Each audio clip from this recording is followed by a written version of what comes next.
This episode brought to you by Stamps.com. Why go to the store to get stamps when you can have them printed right at home for your convenience?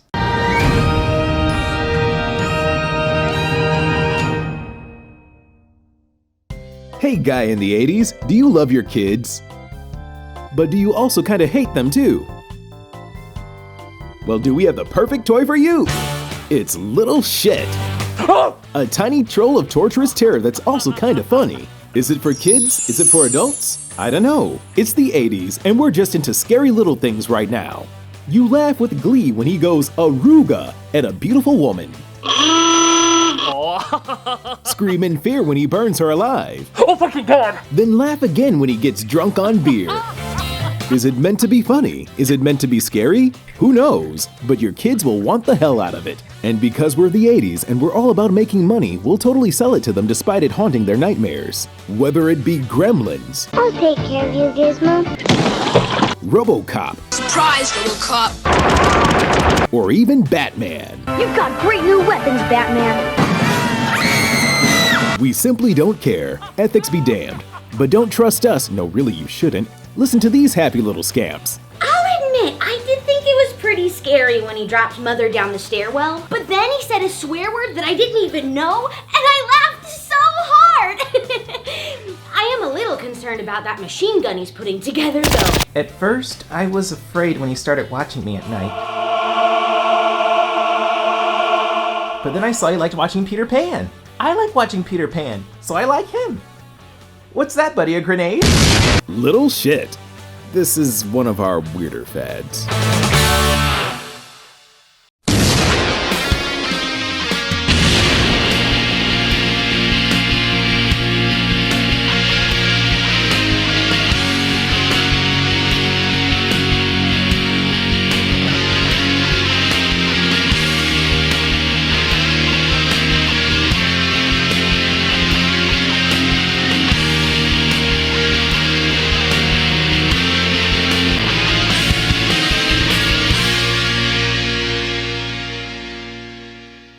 Hello, I'm the Nostalgia Critic guy. Remember it so you don't have to. I guess we've always had a fear of little things, haven't we? Whether it be bugs or monsters or even our own toys, there's always been something creepy about teeny tiny terrors. But there's always been something kind of hilarious about them too. Why don't they just stomp on them? Why don't they just rip off their heads? There's no raid anywhere? Well, the 80s picked up on this hilarity and combined the horrors of the past with the goofiness of just not giving a shit. Arguably the most famous of these is Gremlins, but the one I find the most hilarious is Critters.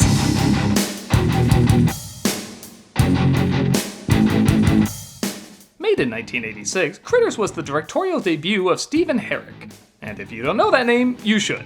He is the Steven Spielberg of phenomenally okay. Chances are you saw a movie of his that wasn't spectacular, but by God, you will always remember. Which is more than you can say for a lot of directors that come and go. Critters is no exception. While I can't say it's groundbreaking or anything, there is something so memorably bizarre about it. You just think of this movie and you start giggling. It doesn't try to be anything it's not, and what it is fucking ridiculous. And we're here to celebrate this bushel of by looking over its best head-scratching moments. So sit back and brush up on your critter vocabulary. Yeah, it's the only one I memorized too. This is Critters. Oh yeah, back when the New Line logo was NARC for some reason. I think this film sets its tone early on. The cranks are up to something. Experiment 626 is loose! Play, he does not come across adorable comic foil! Ah, so that's what happens when you don't consult your doctor when an erection lasts over 4 hours. They've stolen one of our fastest ships with enough fuel to cross the galaxy 10 times over. Yeah, there's no doubt about it. This is the point where Raphael walked out. Where did they come up with this stuff? Congratulations! You are the first reviewer to ever make that joke. I am? Yes. Nobody in the history of online criticism has ever thought of referencing that clip. Oh my god, I feel so honored! Yes, and as a reward, I'm going to turn you into a real puppet. What? What the fuck? You will receive full payment, as usual, only upon evidence of their destruction. The Krites, as the aliens call them in this movie, naturally head to the planet Earth, which seems to be on pause mode. Let me undo that real quick. Oh no, that's just real life. And we see a mother played by Dee Wallace. Because it's in her contract, if anything supernatural happened in the 80s, she had to be the mother in it. April telephone! Let's see, the apron matches my shirt matches the wallpaper. With any luck, I'll be invisible and no one will remember me from this movie. You're a real shithead, you know? Bradley! Boy, I'm gonna wash your mouth out. Dad! You miss that bus, I'm gonna skin you and hang your bones out to dry. That moment you realize he's the killer in the film. This is all a prequel to Texas Chainsaw Massacre. Thank you for the lovely breakfast you prepared, Mother. Hey, you want a thanks? Don't decorate the kitchen in board game colors. Why don't you try my color scheme? Only one eye bleeds with that. Also, let's pause for a minute and ask, where did that kid's red hair come from? Hey, his hair used to be red. Mystery solved! And Emmet Walsh plays the cynical Southern bumpkin sheriff, a stretch from the cynical Southern bumpkin everything else he plays, who's getting tired of locking up the town drunk Charlie, played by Ben Stiller doing Simple Jack. I'm getting them through my fillings just like last time. Started getting these messages. This is Patrol Chief. Do you hear that? It's Jeff. I'm on. Oh, come on, give him some credit. He thinks aliens are communicating through his feelings, and that is Neelix. Come on, lover, pick it up. Cut the horse shit, Jeff. Sorry. Why don't you just go on out to Jay and Helen's? You don't want to get fired now. This town acts like it's perpetually preparing for space invaders. Now, speaking of which, the bounty hunters get advice from Jabba's assistant. Sorry, I have too much dignity to Google his name. And he gives them some essential videos on what Earth's culture is like. Oh yeah, that looked the most interesting out of everything displayed. We get, honestly, a damn good effect of the bounty hunter changing into the singer named Johnny Steele, who sounds like a cartoon show about a boy with a magic watch. I couldn't decide what sex I wanted to be, so I went with D, all of the above. Back on Earth, Charlie's horsing around with Bradley, played by Scott Grimes, basically doing what people with barns and horror stories always do. I thought I told you to get rid of them fireworks. You gotta try and concentrate on what you're doing, okay? I'm gonna... Why does everybody dress like they're auditioning for Matt Frewer from Honey, I Shrunk the Kids? That don't feel right. I mean, a boy with a slingshot? Every bit of media says we got him, but by God, I've never seen a kid in the 80s actually have one. Hi, Daddy. Bradley's sister, April, arrives with her new boyfriend, Steve, played by Billy, you fucking hold down, podunk, well, them there motherfuckers! Zane. He's sporting an 80s V-neck and a 90s ponytail, so he's trash in 2 decades. Bradley gets in trouble taking the rap for Charlie slingshotting his sister. Now him I'd buy having a slingshot, resulting in Bradley not getting any dinner. Well, we should get going. Hun, I kind of figured you'd watch me bowl tonight. We can stare silently at how humble I am afterwards. Come on, let's make out where my parents can catch us. The earth moved. Already? Well, if Farmer's Daughter stories have taught me anything, it's there's a wonderful surprise in store for me. Come in. Time for your supper and you're beaten. Yeah, I'm tired. Just beat yourself and I'll eat your supper. Why are you always fighting with your sister? How come you and Mom always take her side? Because you dress more feminine than her! I should be more understanding. I saw you trying to figure things out last night. Well, I can't argue with the lines this creates. The Krites arrive on Earth, which I think just tried Willy Wonka's gum, and land nearby. And now for the #1 song of the week, Johnny Steele's Power of the Night. Fun fact, this is the only song on the entire planet. Yeah, it's literally the only thing that's ever on anywhere. It's the power of the night. It's the power of the night. The room had more soundtrack variety! Before you drive yourself insane for an hour, that's a bowling pin on his shirt. Later in the movie, it's shown more clearly, but for a long time you're asking yourself, what the fuck is that? Anorexic Kirby? A shaved Pink Panther? Slender Man on Pepto-Bismol? I'd forgive all of this if they went for the obvious name they should have given their team, the Ballbusters. God help you if that's not the name of Critters 12! So the Krites exit their ship and start looking for food. Looks like Dumbass Cop is on the menu. Hey, Sal. Hey, how about we get some donuts and coffee after work, huh? Over. He may be a creeper, but he's a big spender.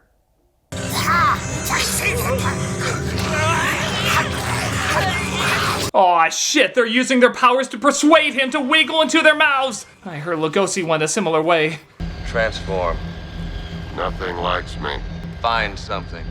Honestly, it makes sense if he just went with a famous singer as well. There you go, that won't get any looks. Back at the house, the family is hearing all sorts of strange sounds. This phone is dead. What? Yep, it's definitely ghoulies. They go to check the circuit breaker when they finally come across the culprit. Yeah, that looks safe to touch. Let me try putting my balls in it next.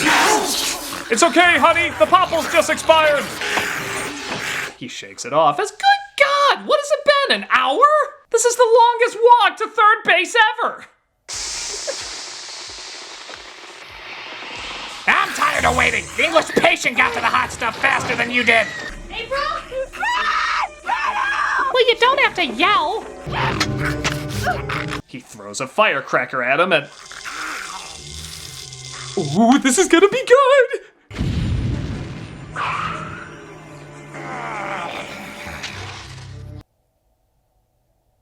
I guess it did technically surprise me, but... Nah, I want to see that thing blow up. I'm going to a parallel universe. Okay, let's see that scene again. Yeah! See? Subverting expectations isn't always the answer! Search Rise of Skywalker review. And that's how the new Star Wars trilogy got more and more epic with every passing film. Well, glad it worked out somewhere.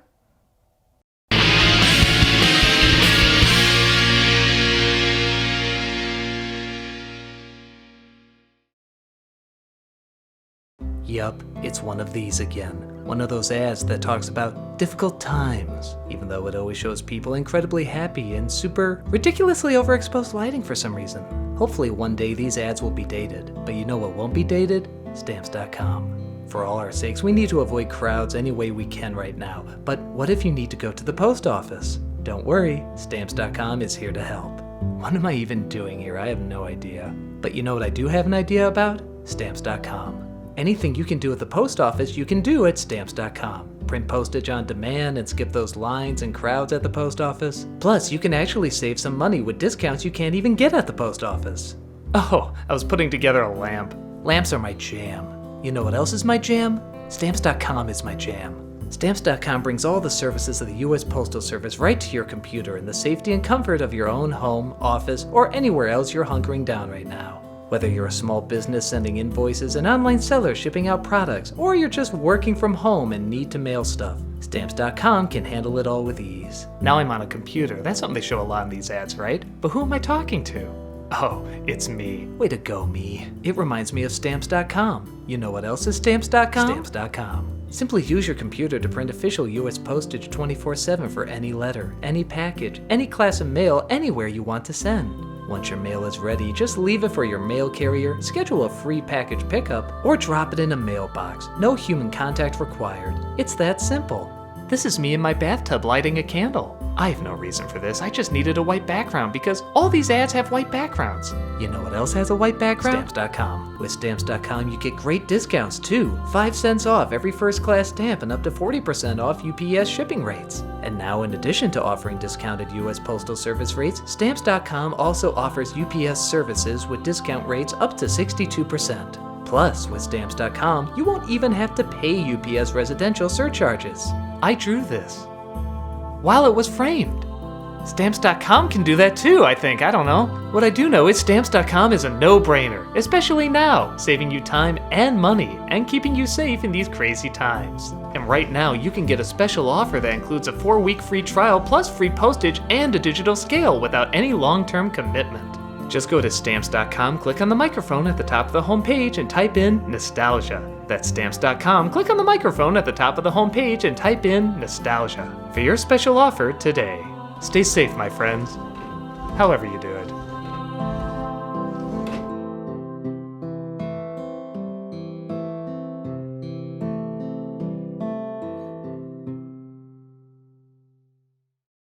Don't forget to check us out on Twitch, playing some games, telling some jokes, and overall just having a good time. Hope to see you there.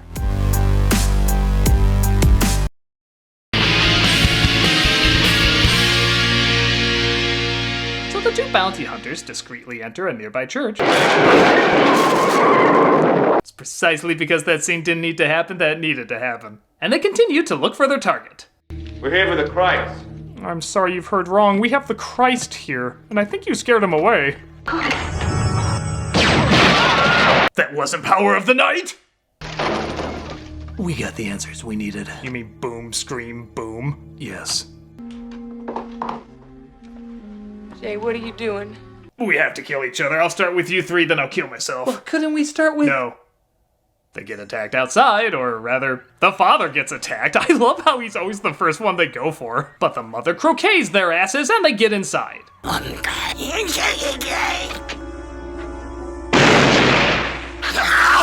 I really wish she brought this bloodlust to E.T.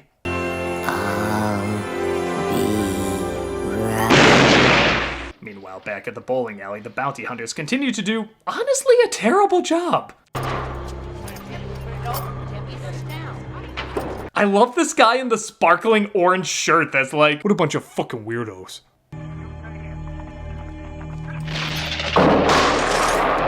Holy shit. This is the greatest movie ever made. I especially love how the other guy is looking like George Costanza melted into Kevin Pollak. If the rest of the movie was just these two walking around, I'd have no complaints. It ain't Halloween, is it? You remind me of the Babe. These guys are as subtle as a circumcision with a chainsaw. How do they find anybody? Back at the house, the family starts to snap at each other due to the stress of the pack tribbles. Why don't you go check the windows? I already did. We'll check them again! Damn, that went from 1 to fuck you in a millisecond. We'll check them again! Well, somebody's self-quarantined. Bradley suggests going out on his own to get help, and not only does the family agree to it, the sister is almost happy about it. See ya. Alright, let's talk allowance. His half is mine now, right? But one of the critters pushes his bike over, rendering it useless. His army of chickens will come to his aid. Or maybe that should have been edited out. What was that? Meanwhile, the critters start partying in the house because, despite this being written before Gremlins, this was probably put in because of Gremlins. I'm an in-joke that works on too many levels. Bradley comes across the bounty hunters, though, and leads them to the house. Wipe your feet! Charlie, what do you think you do? Don't fuck with us, we've taken down Suburban Commando and Spider-Man! The critters get bigger, but phallic gunfire saves the day, as always. Who's April? Just grabbed her. I couldn't do it. It was huge. What are you, drunk? No, I'm just Emmet Walsh. So, to put it bluntly, we've got to save April! As the boy continues to do all the work and goes after his sister. Thankfully, Charlie is there to help as well. Good, he'll need a pawn sacrifice.